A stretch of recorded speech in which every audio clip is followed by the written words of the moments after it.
What's up, everybody, and welcome to the Comment Writers. We are a Kamen Rider review podcast. Today on the show, we're going to talk about Kamen Rider gavv, episode 15. I'm your host, Josh Meek, the Uber Geek, and I'm joined as always by my good friend, Toby Tobes. How's it going, Toby? Josh, my decks are hauled, my jingles are belled. I am ready to go.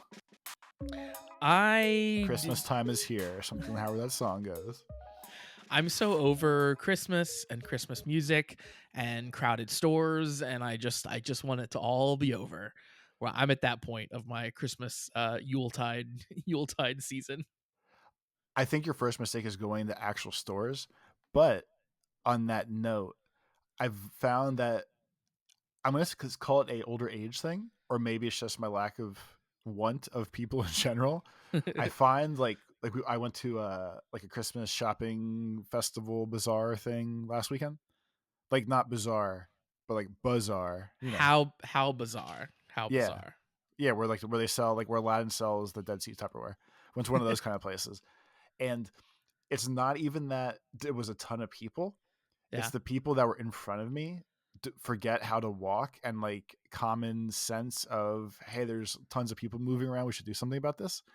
And when people just dead stop in the middle of an aisle, I'm trying to get around, and then like you try to like do like the little like shimmy dance to go to the side, and they kind of like fake you out and like kind of walk the same way. Yep. I lose my goddamn mind. Like I internally get so mad, and I just want to scream at everybody. But I still have some decorum, and I don't do that. I am like you. We're the same. That makes me more mad than like most things in the world is someone who is oblivious of other people in public and like, yeah, blocking a whole aisle or like just being in the way in general, like not realizing that they're in the way. And I feel like, and this is maybe like the boomer coming out in us too, but I feel like it's gotten worse too. Like I don't remember people being this dumb like pre-COVID, and I feel like many things in the world, COVID broke people, and now they don't know how to be outside anymore, and they're just so much worse. Cart just sideways in an aisle, blocking it entirely, and then they get mad if I say excuse me or touch their cart. Oh, I mean, never touch your stuff. Even the excuse me is questionable because like they might snap out. You really never know. You don't. You mentioned like my mistake is going to a store, and I know that, and I have not been going to stores, but this past weekend we needed gift cards because part of having a child apparently is giving your child's teachers a little Christmas gift. What kind of gift cards? You tell me right now. So we got some of those like Visa prepaid gift cards. You know what I'm talking about? Why? And Oh, some man, homemade cookies. we're gonna talk about those Visa gift cards, man. Okay, well, we'll talk about that in a second. So my wife asked me to go get some of those gift cards. So I was like, okay. So you can only really get those in person, at this point, right? Because we needed them for the next day. So I went to Target, and Target, as expected, is like, it's a nightmare. Like I had to park like so far out in the parking lot, and it's raining, and it was terrible. And I was thinking about it, and I was thinking that I have hated being in stores around Christmas time since I was a kid. Like I remember distinctly as a child thinking like, man, I can't wait until it's January and I can walk through the toy aisle at Walmart without all of these stupid parents in this toy aisle. Because that was the thing, right? When I was a kid, like you'd go and your parents are grocery shopping or something, and you'd get to go like walk through the toy aisle, and like maybe you're not gonna get anything or whatever, but like it's like, hey, you get to go spend some time in the toy aisle. It's fun. And I remember hating Christmas time because it was just full of moms in their carts trying to buy toys, and I couldn't get through it. And that's still true. I can't get through the toy aisle. There's too many parents. I feel like I can't tell if it's better or worse, but like I'm a little over 6 feet, so I have the height advantage on most people now. Yeah. And I can't tell if it actually makes me more irritated than it used to when I was little, or like less irritated. But the fact I can see over people, Yeah. and I can like try to like visualize my next move, and then they still block me, is really like I think extra irritating. Because if it was a normal situation, they were really in my business, I could just knock them over. But it's like, oh no, these people are nice. I don't know them. I should behave myself. But it's like I can see over your head to where I need to go, and you're just right here in front of me. Yeah, I speaking of being tall, I had an experience recently that brought to mind some like childhood anxiety that I used to have that was like a huge part of my life that I hadn't thought about since I was maybe, I don't know, 10. so when I was growing up, the movie theater in my hometown was not one of the cool like stadium seating ones. It was just like kind of like a slope, right? So like the front seats were lower than the back seats, but not by much. And I feel like most theaters nowadays are like full on stadium seating, but this one wasn't. Yeah, I mean, And because with the not with the stadiums, with the movie theaters, at some point, like they all shut down, and the yeah, ones that survived were like, what if we cut the seating in half and give everyone like bleachers, like recliner or lounge chairs in the like I enjoy the new setup better because me there's no too. more shitty seats anymore. But they definitely like cut back and completely adjusted how movie theaters used to be. Definitely, yeah.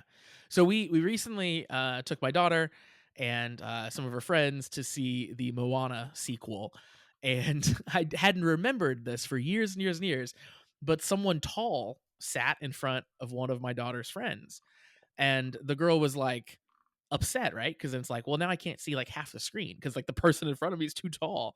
And I'm like, oh my gosh, I remember going to movies as a kid and having like intense anxiety about someone sitting in front of me that was too tall and it would ruin my entire movie going experience. And like going to the movies was like one of the most fun things, right? As a kid, like getting to see something new. And I really, really remember like begging my mom, like, we have to move. Like, I can't see because this person's here. We have to move seats. And it was just like an anxiety I hadn't really considered for so long. But like, no, that's a real thing when you're short. I have the opposite problem now, where anywhere I go that has a like locked in seat height setup situations or even like concerts, I feel like I'm always in front of somebody. Like I Oh yeah. remember being worried about like sitting behind a tall person, and I feel like I'm just always in everybody's way. So I try to like slouch down as much as possible or like turn myself where I feel like they can see over me. I should be okay. Like I should be able to do this. And for whatever reason, like I just like the first hour I'm good and I'm like I can slouch down. I'll deal with this whatever. And then my back starts to hurt and then I start like sitting up higher and higher like a normal human being should. I just feel so bad. I feel like I'm a fucking brick wall in front of everybody. That's almost worse because like you lulled everyone into a false sense of security and they Like, thought they oh could wow, see. he's so short I can see over him. And it's like, "Urgh," and like I stand up and I was like, wow, I'm blocking the whole screen now. I'm a monster. Exactly. See, I have it good because as a short king, I'm tall enough where no one really blocks me in the movie theater, but I'm short enough that I never really have to worry about blocking anyone else. It's kind of a good mix. You gotta you gotta be right there in that 5'10" zone, like You gotta me. take the good with the bad. And Yeah. more importantly, why if you're getting Visa gift cards for people, Uh-huh. why would you not just give them money? Because you're paying like an extra $3 Yep. for every 50. Yep. But why would you just not give them money or anything else? Well, the easy answer is because my wife told me to. That's Okay. the easy answer. Uh, I think the actual answer, if we were to ask her that question, would be that the feeling is that it's a little bit classier giving a gift card rather than just a stack of cash to someone. Like it feels like a classier present. There's an old joke about giving people. I know the Visa gift cards are like universal and work most places.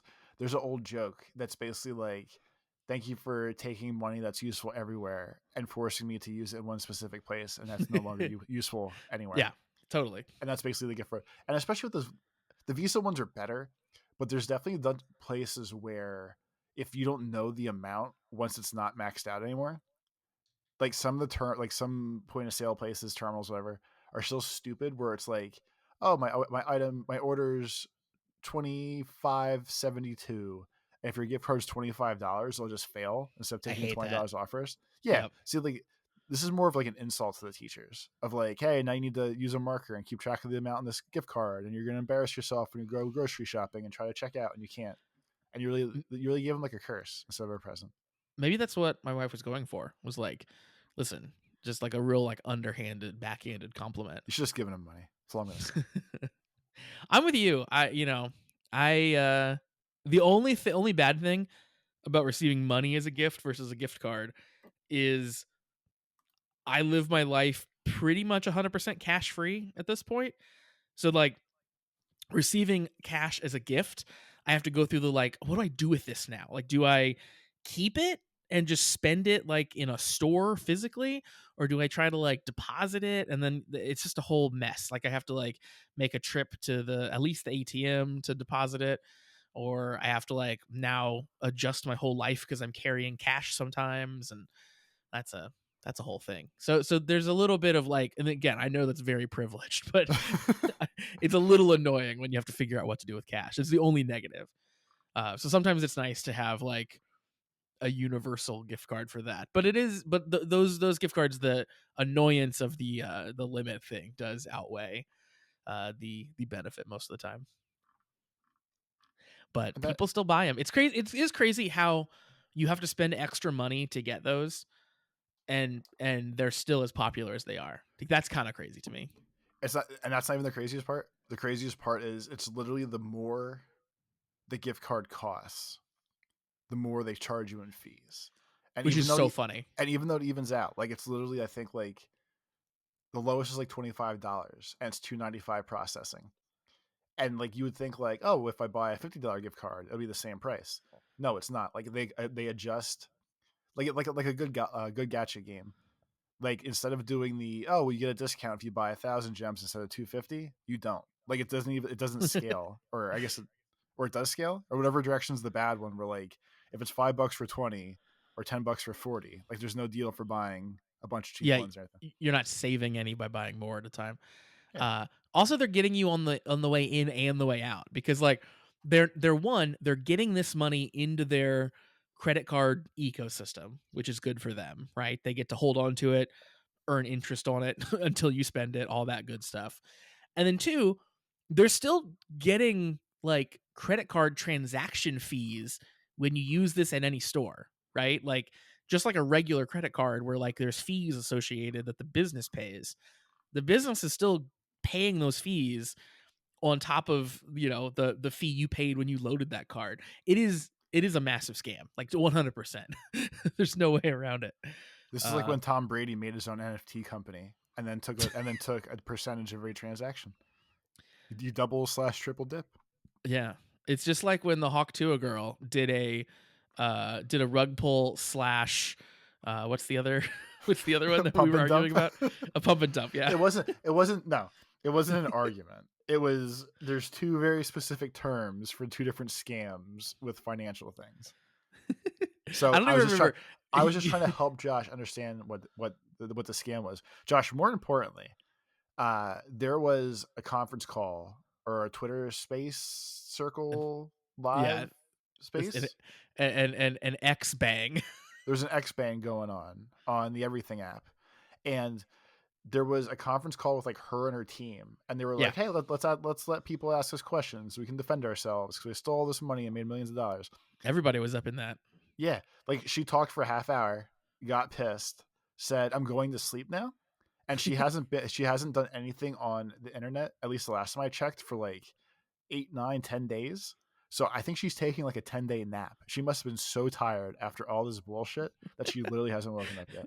Someone should make a meme of her with her eyes closed that's like, like I scam people out of millions of dollars. I sleep. just just that meme format. Do you think so?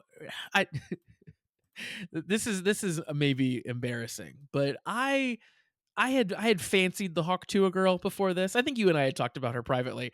I'm just like, it was kind of cool that she was like, she took this thing that was kind of making fun of her, and she turned her 15 minutes of fame into something that was kind of cool. Like, she kind of like seemed very like in charge and with it, and she was doing her thing, and she started her little podcast, and like, I don't know, I thought she was like making smart decisions to like to lengthen her fame, up until she decided to do a crypto coin scam.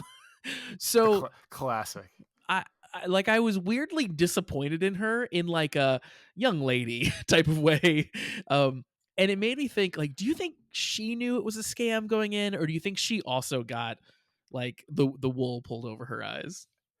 So when people broke it down, she is getting so much of the transaction fees. Like there's levels to this. We're like the same thing with everything else. When you do the transaction fees, there's transaction fees that go to company X, and like her team got asked, like, there's been like $2 million worth of transaction fees total at this point. Like, where's this money go to? And her team's like, oh, the foundation or the crew, the squad, management, whatever. And everyone's like, well, who's on that group? Oh, well, just the people. It keeps things running. And they're like, no, but where's that money going for real? Like, there's $2 million worth of transaction fees. Where'd they go? And like, apparently she's part of that main group. So I don't know. She has to My, my know then, my right? my Like, my yeah. initial instinct was, ha ha ha, the blowjob joke girl made her own crypto coin. This is kind of funny. But like, when you look into it more, like, she didn't appeal. Like, the crypto coin thing wasn't for, like, it wasn't like Ethereum or Bitcoin or like what the diehards. Yeah, My she made her making I'm own. making It's a I'm making finger quotes right now. Like, what the yeah. diehards were into, where when they interviewed like her crypto manager guy, he was like, "We don't want people like you," referring to like the big crypto people. He's like, "We don't want people like you. We want the nobodies who just want to get in on this cool thing that's going to be here forever," and blah blah blah blah blah. The And when you think, rubes. yeah, when you think about the wording, they didn't want the smart people to buy the coin. They Yeah. wanted the rubes that wanted the blowjob coin to dump some money into this, and then Which makes it so much more sinister. Because listen, if you want to scam some crypto bros who already know that they're going to get scammed in the space, but for some reason continue to do it, sure, go ahead. But like, it's way worse when you're like, no, our goal is to scam the regular people who don't know what they're doing here. Like, yeah, that's even worse. Cool. and they did put it on Front Street eventually, but it doesn't make it that much better. So I don't know. What do you mean eventually? Like, Because like at first it was just like, oh, let's buy this cool crypto thing, and then when it blew up, they were like, this isn't for the diehards. This is for the little people who don't know what this oh, is. okay, So like, eventually they gave their full talk. dude, the internet's so weird, so strange. It's a shithole. It really is. And speaking of shitholes, let's talk about Kamen Rider. Let's do it. Kamen Rider Gav episode 15 is what we're talking about this week. And really not a shithole. I enjoyed this episode.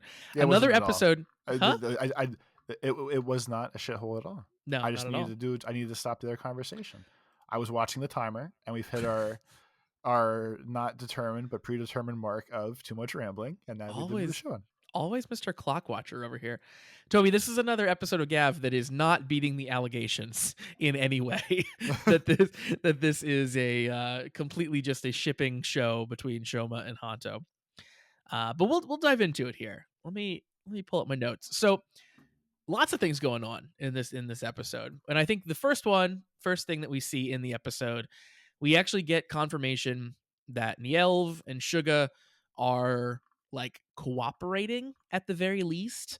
They It seems like, if nothing else, sugar was dropped off as like a plant to do like planet Earth testing of yeah making more badass stomach people, I guess.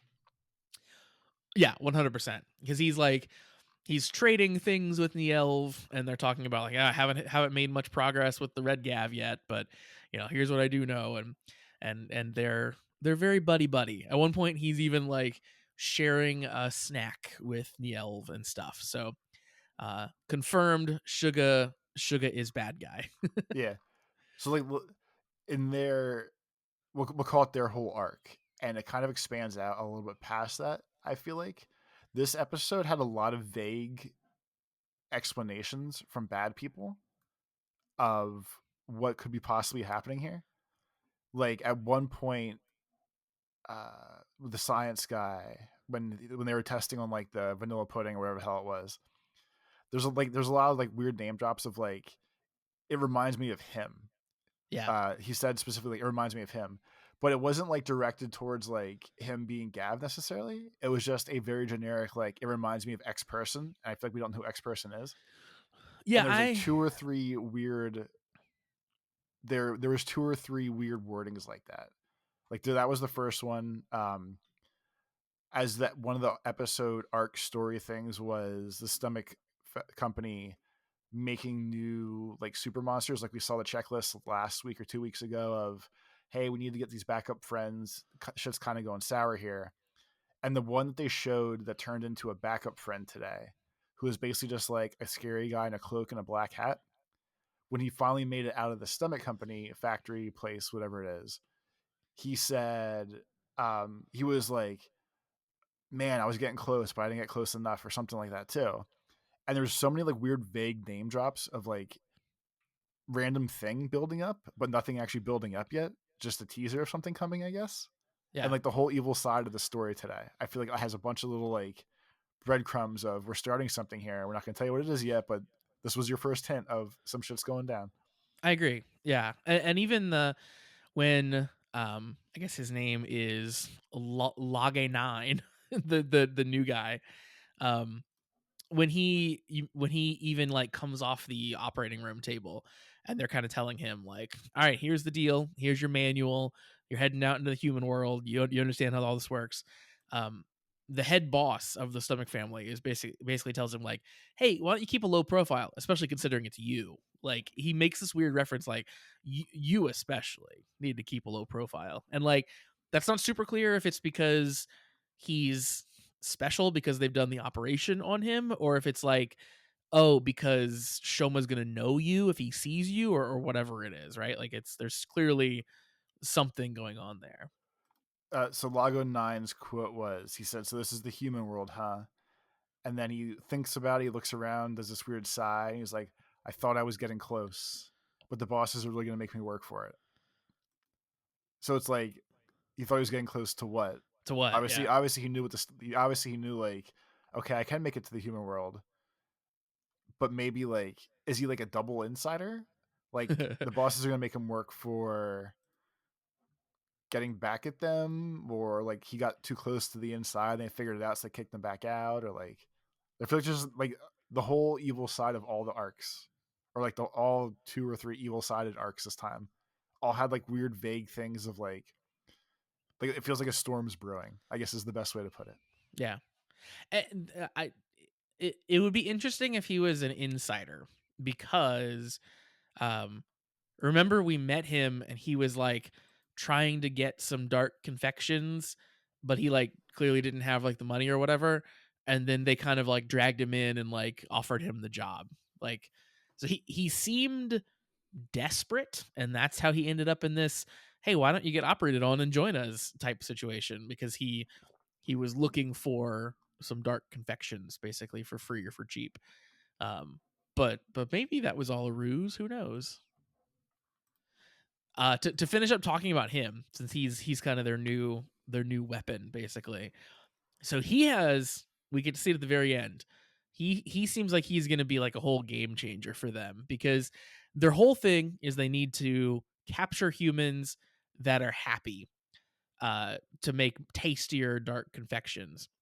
Well, he seems like his ability is to um, inject people and basically make them euphoric, so that then he can instantly eat them. So he goes into a courtroom at the very end, and clearly no one's going to be happy to be in a courtroom, but he stabs everybody with his glowy tentacles. Everybody gets a big smile on their face, and then he eats them. One guy looks like he's having like a full-on orgasm, even. So he makes them very happy, I guess. For whatever reason, I took that as they all fell asleep and didn't even notice the smiley faces. I thought you just put everyone to sleep and then like mass wipe the room. Oh no, they're like, I think intentionally grinning. I think it looks to me like the goal basically is like, oh, look how happy they are for like a split second before they get assimilated. From rewatching it, I yeah, okay, because like the guy that was on the stand, I noticed had the big grin, and the one first guy that he stuck had a big grin. But you're right. On second look here, it's definitely like a fun trap of like, hey, we're gonna force euphoria and just suck everybody up and have go on our way.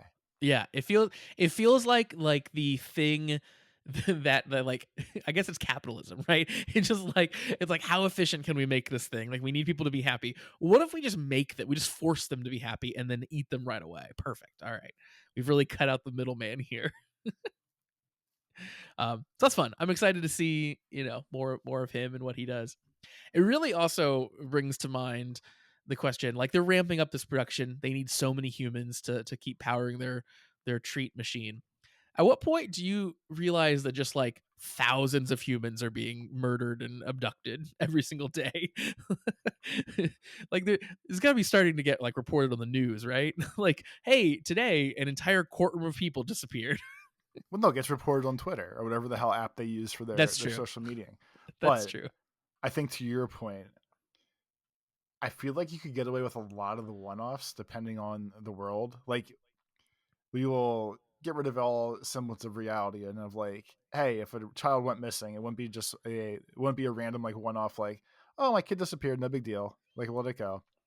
But like ignoring all the one-offs and pretending all these people were like not tracked humans kind of deal. There's people like in a literal courtroom today and all of them disappeared. And I feel like someone would have to know there was a court session and like the judge is gone or the Right? magistrate's gone or something. Like that Yeah, seems a little too aggressive to do this stuff. I agree. Yeah, it feels like it's gonna be a little bit more high profile now because of this. But yeah, it's interesting. Other stuff that's happening in this episode is I guess the one of the main plots is Shoma figuring out gifting and figuring out Christmas and wanting to gift Honto something, which is very adorable. He Um, learned one of the greatest fables, the he gift of did. the Magi. Yeah, he's reading the well, clearly like Japanese manga version of Gift of the Magi or something, and he's like, hang on, this doesn't make any sense." And Sachika explains it to him, which is very cute, and then he instantly gets like inspired to buy presents. He asks her what she needs, and she's like, "Yeah, why don't you buy Honto something? You guys are getting close." Um, and I thought that was very cute. And like especially with his like that his denseness of how the world works. He understood I think because they had the cake party last week and he's starting to evolve as a human. I think he really knocked down the gift of the Magi theory, lore, whatever, pretty quickly. Where she was like, "No, both people like each other so much that they gave up a thing to give the other person a thing," and he's like, "Wow, that's sick! What a great idea!" He also like again his like becoming more human every week thing. He gives Honto a gochizo, thinking that that's like a present, right? That's his present. He gives it to Honto, and Honto's like, "Okay, hey, cool, thanks." And then Shun was like, "Wait, that wasn't special enough. Like that doesn't count." He's Like like, "I always give it. him those." Yeah, it was very cute. He's like, "No, that's not it. That didn't give me the feeling." uh, they're doing a really good job, continuing to do a really good job of towing that line of not making like wide-eyed innocent Shoma be annoying, but like making him still retain that. Like he has a lot to learn about being human, but like he learns it quickly and it doesn't come across as like unbelievable or annoying or anything like that. And yeah, it's impressive. Yeah, like it's like that specific vibe of him is like the main focal point of the season of his character. Where like this is the one thing that they had to make sure they didn't fuck up because if it was too extra, it would have been the worst thing to deal with the entire season. Yes, Like it's right in 100%. the sweet spot of this is always fine. He's not being too stupid. He just doesn't get it yet. He's just right in the gap. And so the job I guess they're working this episode is a Christmas raffle. That's what Sachika is doing. That's what her I guess her company has been contracted to work on. And of course that means that Shoma has to dress up like a reindeer, and they loop Honto into dressing up like a reindeer as well. Well, I mean, So if he's gonna work, he has to fit the part. exactly. I don't know why he needed to work since, he's not part of the company and he just wanders by sometimes, but They they roped him in. They asked for help. they were swamped, and he better help because she helps him all the time. She does Google searches for him. He can't just ignore her in her time of need. Yeah, but ostensibly he's paying her for those Google searches. And I don't I've know. never seen Sachika take money from anybody. That's fair. You know I've what? seen her do nice things for her friends. I've never seen Might, her take money. might be a barter type situation. Yeah. Who's to say? Fun Uh fact: yeah. when they were hanging out back in the office, and Sachika and Shoma were talking in front of the front door that had a dry erase board, there was two dates on it: December 21st and December 24th. And I was like, well, I'm going to Google Lens this board and be a smart person and break the producer's blog hype early. Uh-huh. And on 12/21, that was the ticket raffle party they were doing today. And on 12/24, there's a cake delivery going out from Mr. Sato or Sato or either way. But there's a big cake delivery on Christmas Eve, and I don't think we've seen that yet. So I feel like that's a setup for next week's episode. That's next episode, I bet. Yeah. It's Christmas Eve of all days, Josh. Of all days. Yeah. Maybe Google doesn't understand, and Mr. Sato or whatever is actually Santa Claus, or they're going to play it off as Santa Claus. So that's my prediction. Santa Claus. That's my prediction today for next week, that there will be delivering a cake in the episode, and that's going to be for Santa, possibly. Dude, I really hope it is too literal Santa Claus. What if Kamen Rider Gav like canonizes Santa? That'd be fine. Maybe they'll let Santa do a fucking henshin. That'd be amazing. Oh, that'd be good. What if Santa is a Granute? He could think about it. How else is he gonna deliver? All he does is eat cookies. He eats cookies and drinks milk and can fly and has magic. What else does that sound like other than a Granute? And he breaks in to people's houses on Christmas Eve, the moment when these children would be the most happy because Christmas is coming next morning. Yeah, we locked this down. This is a holy fucking crap. genius. Santa is a Granute. So Josh and I, at least I don't still. I never watched the next week's episode. So if someone saw that it is Santa Claus and the cake, I'm still taking this win because I don't watch it. Yeah, I always jump at the screen and turn it off before I can watch any of it. Yeah. But more importantly, if Josh and I just cracked this case and Santa Claus is a Granute, we should be the most famous podcast of all time. I think that's true no matter what. We should be the most famous podcast of all time. We have to earn it at least. Nah. Sounds hard. I'd rather just be it. I'd rather just release the comment coin and just scam everyone out of their money and then and then we win. I think that's how that works. And then CoffeeZilla makes a video about us. Perfect. And then we're extra famous. Then Toby, we're better than famous. We're infamous. That's a vast improvement if you ask me. I think so too. So Toby, while the Christmas raffle is going on, Honto's getting ready to leave, but then he sees the Granute, the singer Granute that he'd been chasing for a couple episodes, kind of sitting across the way, getting ready to play a performance, and they decide to chase him down. Well, he was with the people this time, though. That was the main thing. He sat with like an actual group of people, and they were like, "Oh shit, we have to get him." Yep, he was in the public. So they chase him down, he hides, and clearly it's a ruse from kind of the very beginning here. Honto and Shoma split up. The Granute ends up following Shoma and makes a noise, so Shoma will turn around and confront him. And Shoma does his normal, like, give up the dark confections or face a beatdown. And the guy's like, yep, I'll do it. I'll give up. I want to quit. I want to give up my life of crime. I'll do whatever you say. I'm a hero. Don't hurt me. Don't hurt me, little red Gav. You're a badass. And Gav does the initial, like, well, that's your choice. Wait, what did you say? Yeah, I thought he was still going to murder him in spite of him saying no. And he was like, what? I think we talked about it early on, and I'm so glad we actually get to see it, of just the question of like, well, what if someone says, yeah, I'll give it all up? Like, what happens? And it was perfect. I'm glad we actually got that. So Shoma, like, obviously stops and talks to him. I thought it was very funny that Shoma is a little conflicted here, because he's like, well, he wants to give it up, so clearly I'm gonna like listen and I'm not gonna hurt him. But then his explanation is like, well, I started killing humans. I didn't think too much of it originally. And Shoma was like, you didn't think much of it. Like, what's wrong with so many? I know, I'm such a bad person.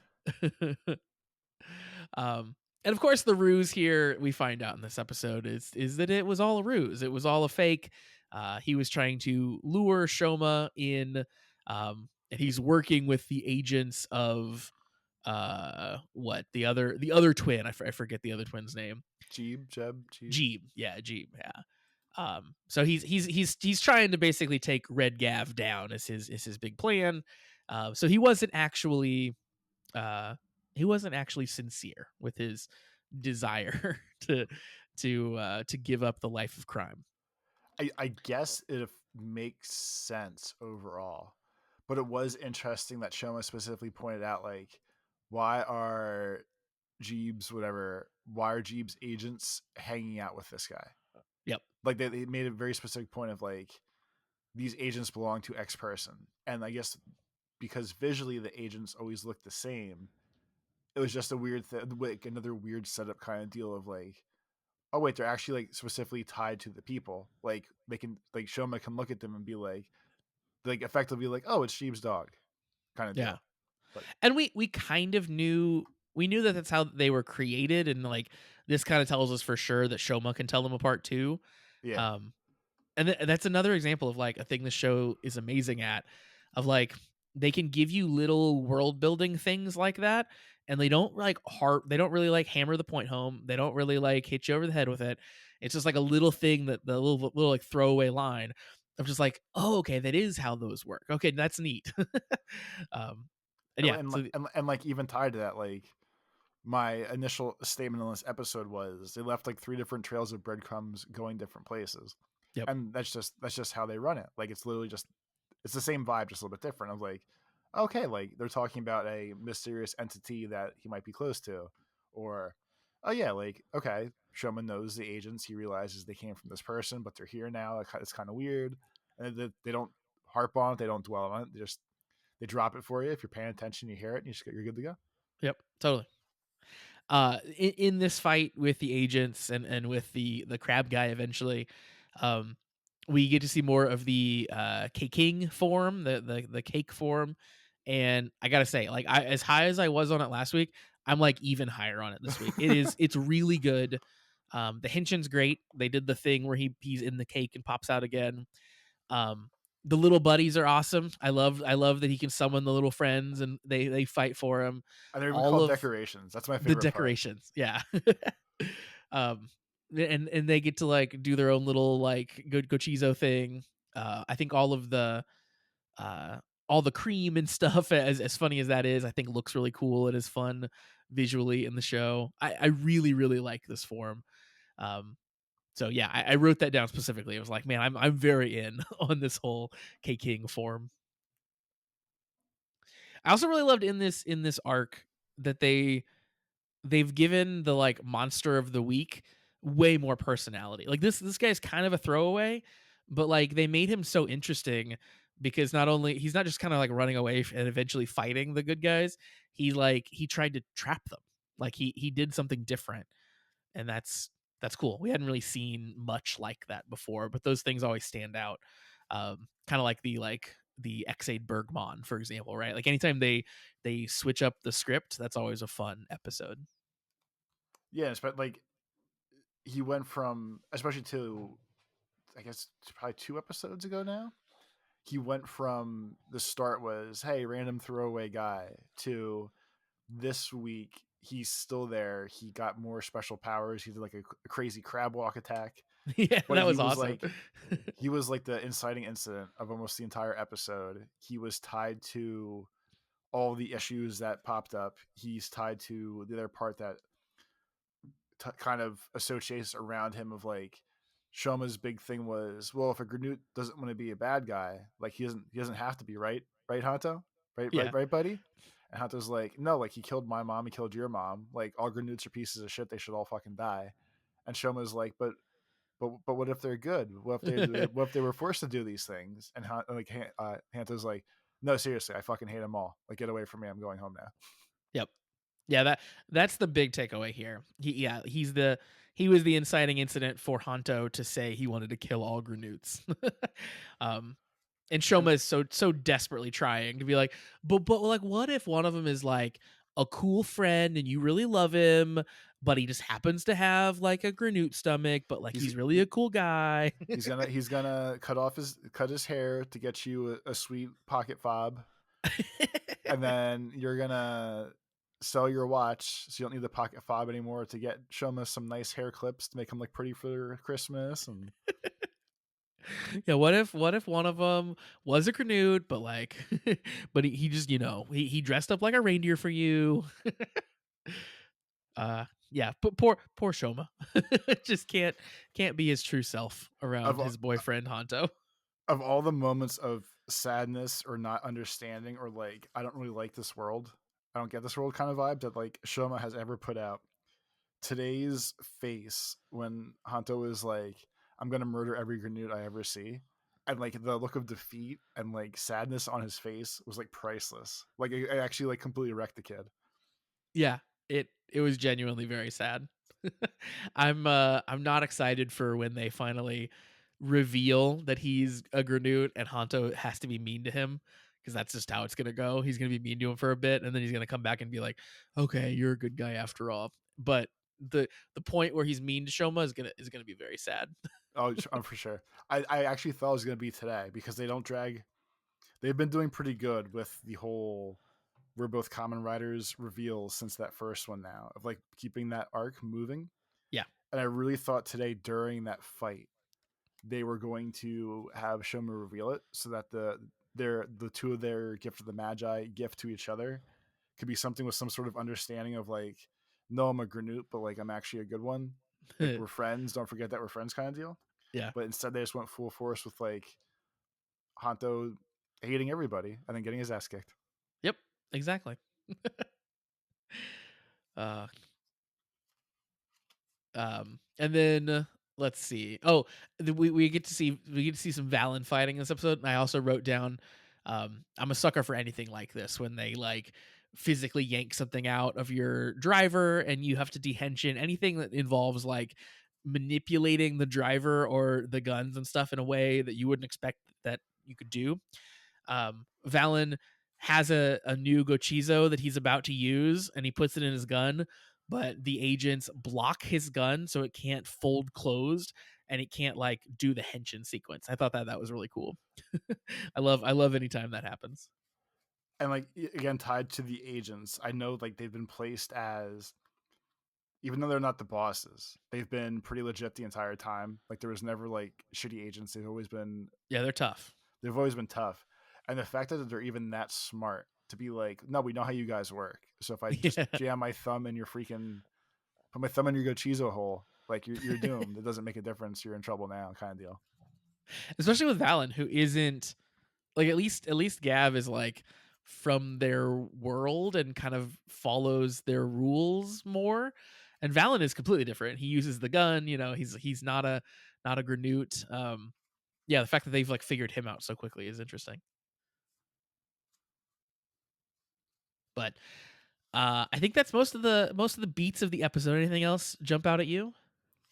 The only extra funny one was when they were when the parents were talking and they were like, "Oh yeah, the one twin died." Uh, Papa Stomach, whatever his name is. I always forget his name for some reason. Longo. Thank you. Papa Longo was like, yeah, Not to be confused with Papa Shango. that's how I'm gonna remember it. He was like, yeah, they were kind of stupid, but they didn't need to die already. And I just thought Yeah. it was so funny that like they were effectively his kids, and his only real response to one of them getting murdered was like, well, they sucked, but like they didn't have to die today. They could have died tomorrow, maybe to him. It's not that big of a deal. he all but orchestrated that and then was like, "Oh, well that's a bummer. I guess whatever." But at least I'm impressed. We're like, because obviously both twins' problem with like Gav was deep seated resentment and just like holding everything back. But he didn't even care. He was just like, yeah, they're on the street because of me.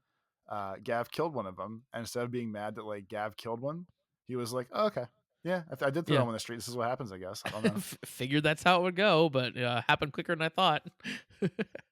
He's more shocked in that scene that Gav was strong enough to kill Sheeta. Yeah, Like it isn't so much that like it's a bummer she died or anything. It's just shock that Gav could do it, um, which is interesting, right? It gives him an idea of like, oh, he's progressing. Like I should care more, and I should pay more closer attention to this red Gav threat all of a sudden. well, yeah, and especially like going all the way back, the the reason they all call him like Little Red Gav is obviously I mean, it's kind of like a Little Red Riding Hood joke, but it's more so to put him down and be like, "Oh, you're the little runt. You're the shitty little kid that no one wanted here. Like, oh, you're kind of garbage." So, I like you said, or like when Papa Shango went down to fight Gav for a little bit, and then was like, "No, we're done fighting now. Like, you're better than I thought you were going to be. That's kind of cool," and just kind of left him. Like, it seems like the whole parental representation of Gav is just like, oh, you're not as shitty as we thought. That's cool. Yeah. We'll move past this for today. We'll come back to this in a week or two, see if you're still suck or not, or we'll go from there. Yeah, yeah. All right, we'll just have to circle back. Um, yeah, good times.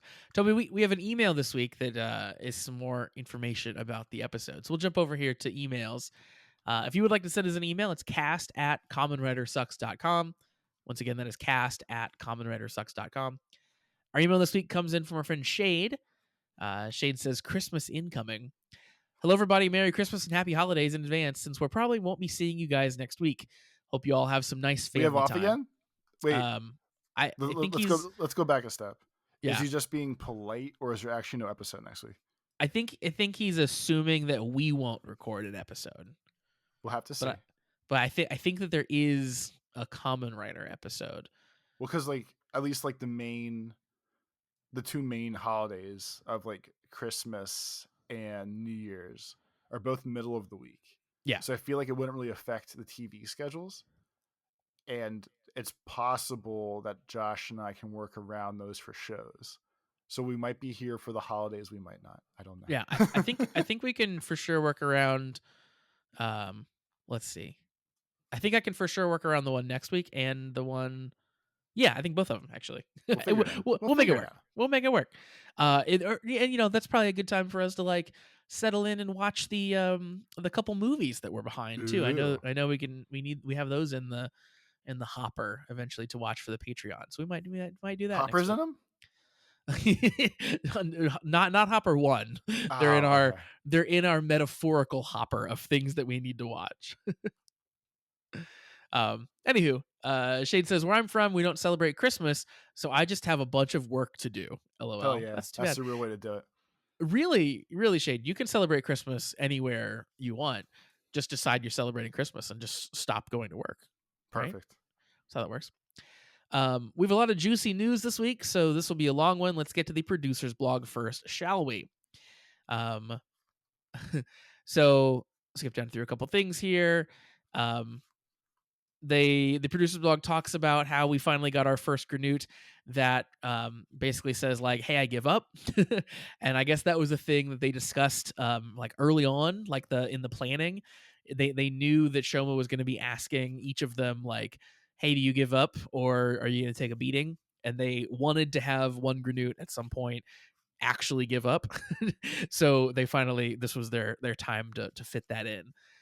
So that's fun. I love that they from the very beginning were like, well, obviously someone has to give up. We have to Yeah, do at that some at point least someone once. just has to stop and we'll go from there. That's so good. Shane says, next up are some trivias about our new friend Lage9. And then in parentheses, Josh, please carefully listen to the way they pronounce this in the show, which I think they just say Lage9. I did look it up why that's the name.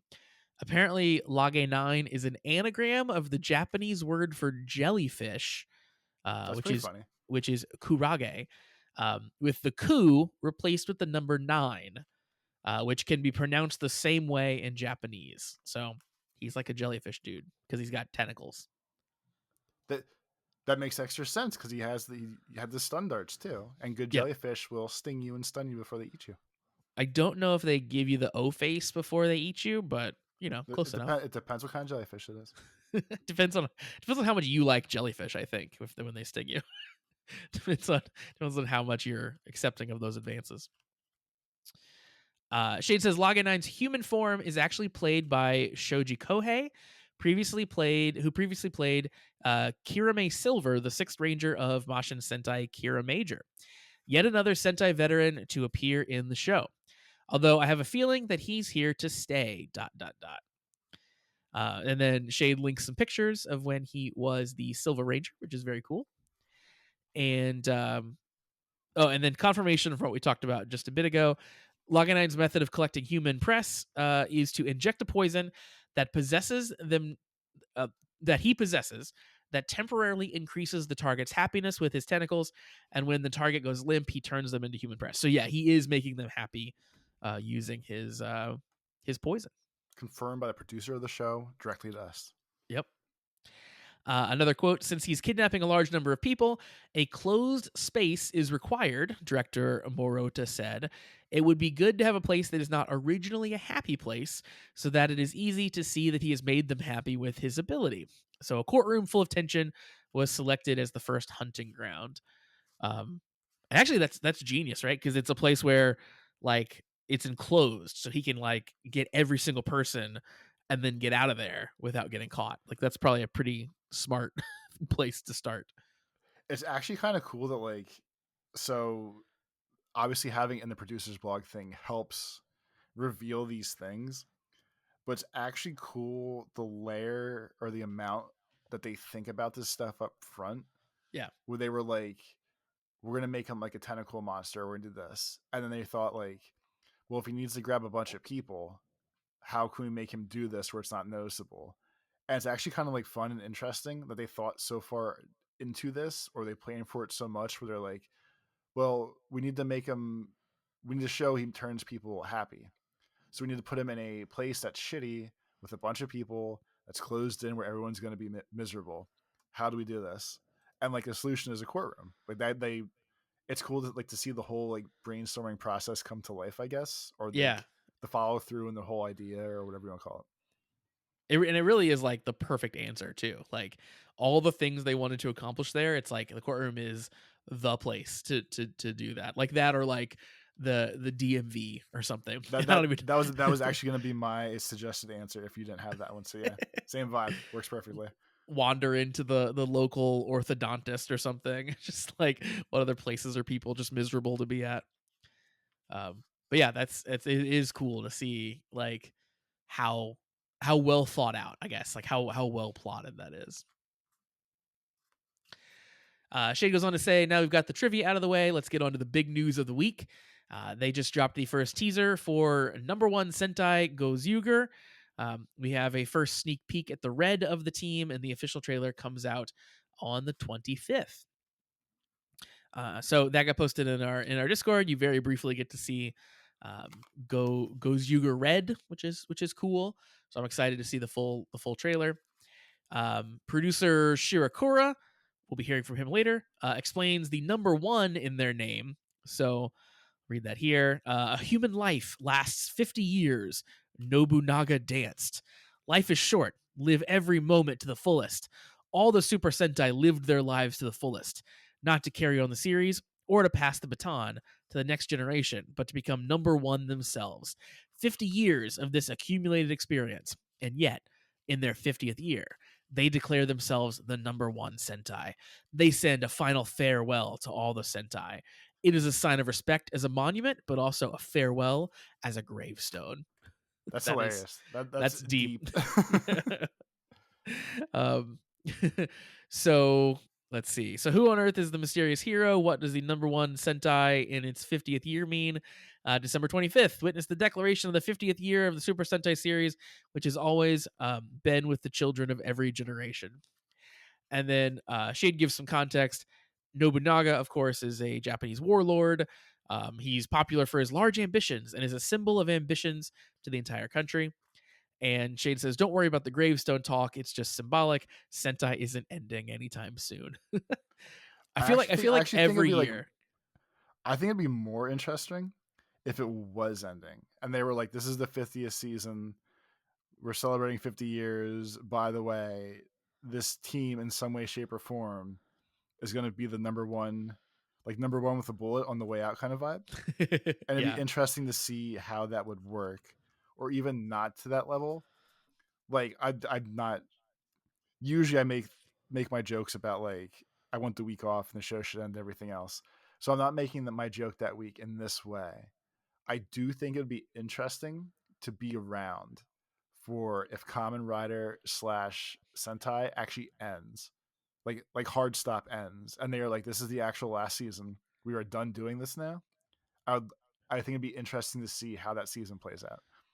Yeah, I agree. I think from a storytelling perspective, I would hope that if that was happening, that would be like the gloves are coming off. Like we're doing everything, pulling out all the stops here, everything we've ever wanted to try and like couldn't because, of whatever reason. Like we're gonna do it here. We're gonna really go all out.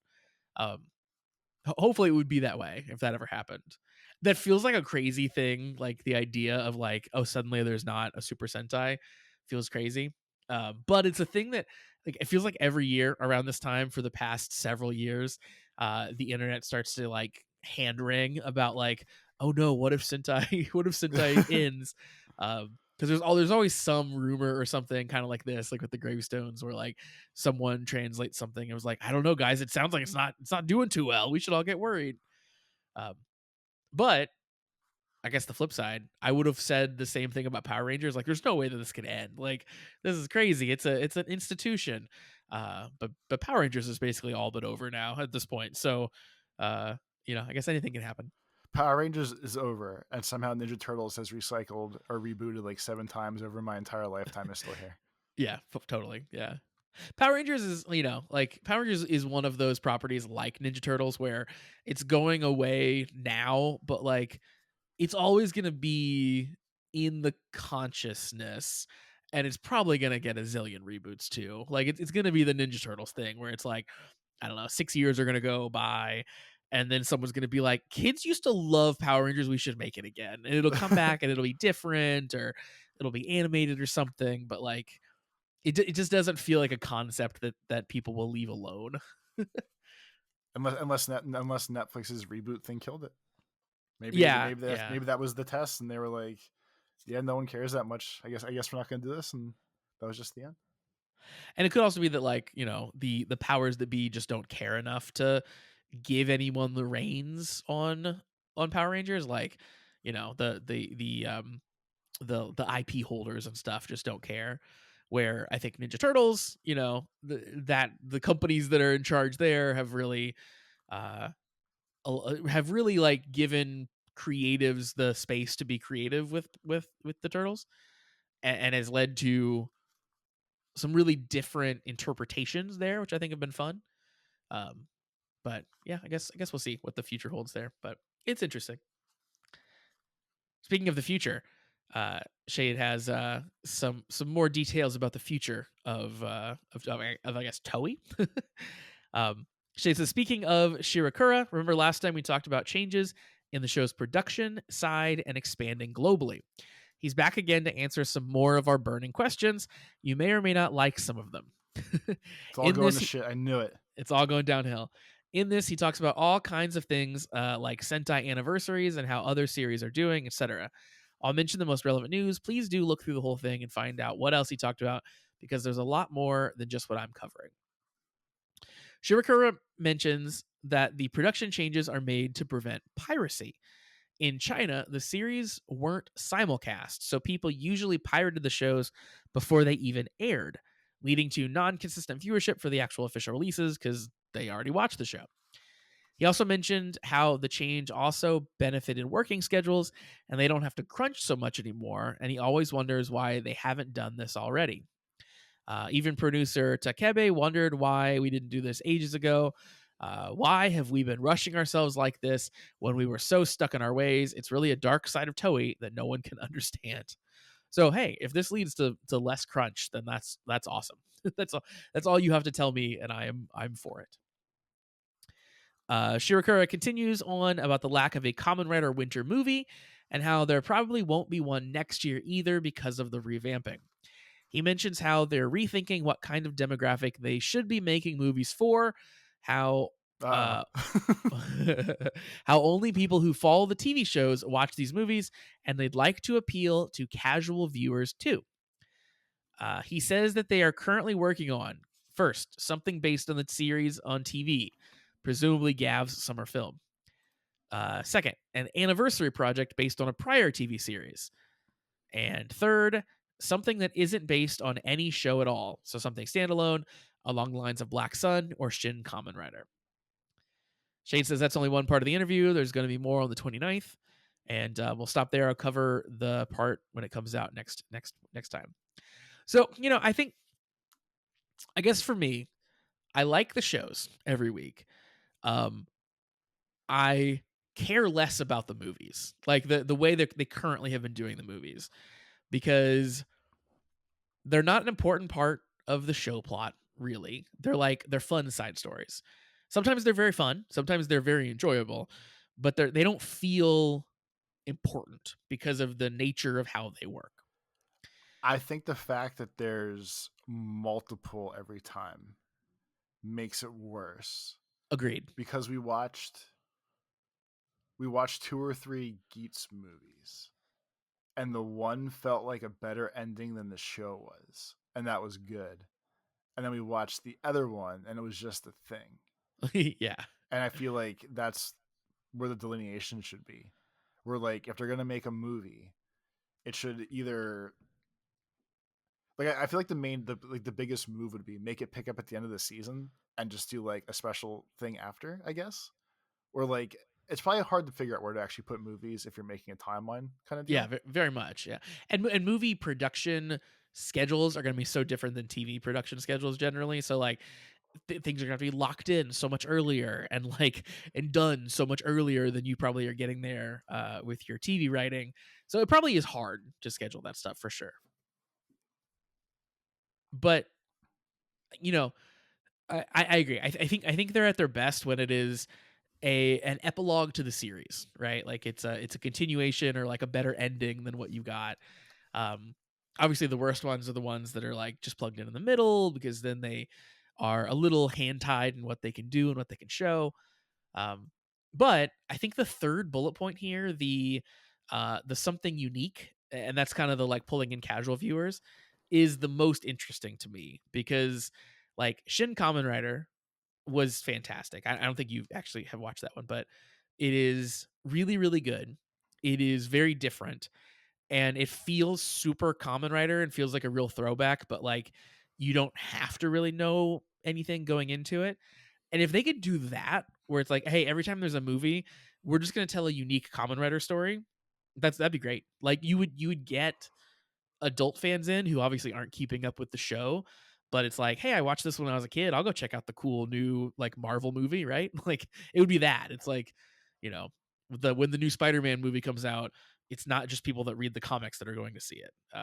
So if they could figure that out for Common Rider, that'd probably be a real winner. I think they'd have to do it in a way where it's not tied to any season then. That's what I'm saying. Yeah, Oh yeah. like give me Like a completely unique writer for the movie. oh yeah. Cause I mean like any of the main riders in the past couple years, like to use I mean, obviously we're all saying the same thing already, but like if you used Gav as an example, even if you just used the first 15 episodes worth of TV show and tried to make a trailer to make adults want to go see this, I don't know how you make this into a trailer that adults would say, like, oh shit, look at this cool armored hero guy. He has superpowers. I want to go see this Yeah. for a show that is brightly colored and goofy little Pokemon that hang out with this kid and everything else. Totally. Yeah. I mean, like we like the show week to week. We know what it is. We understand we understand what we're getting into as we are watching these things. But yeah, that's a hard sell for the average adult audience. But we do know that the average adult audience is into like things similar to this. Like the prevalence of superhero movies and stuff is like perfect example of like you can talk the public into it. You just have to sell it right for them. Well, yeah, 'cause I mean, And like, I know they're already tied to other mediums and stuff, but I mean, like, Moon Knight is effectively like a thing out of nowhere that adults like a yeah, Morbius kind of deal. Like, those kind of stories do work. You just need to find the right sales pitch up front totally. versus like, hey, random helmeted superhero guy who has little candy friends kind of deal. And like I know Black Sun and I know Shin Kamen Rider are based on existing writers. Like it's a different take on writers that already existed. But I think the trailers for both of those, and especially for Shin Kamen Rider, I think did that job of like telling the average person like this is different than like your kids TV show. This is something that you want to come see. You want to come check this out. So yeah, it's I'm glad to hear that they're thinking about those things and like where all this stuff fits in. Because I think there's cause for all three of those things. Like obviously the anniversary projects do really well for from a nostalgia perspective. The movies based on the current shows, that gets the kids in the door and stuff. And I'm glad they're thinking about continuing to think about like standalone things too. I think that's smart to have all three prongs of that approach. Shade finishes up the email by saying the final part will be dedicated towards Marvel Snap again. Because it looks like last time you guys seem to have underestimated me in my Marvel card battling skill. Oh, here So we go. I'll humbly take this as an opportunity to flex my rank in this game.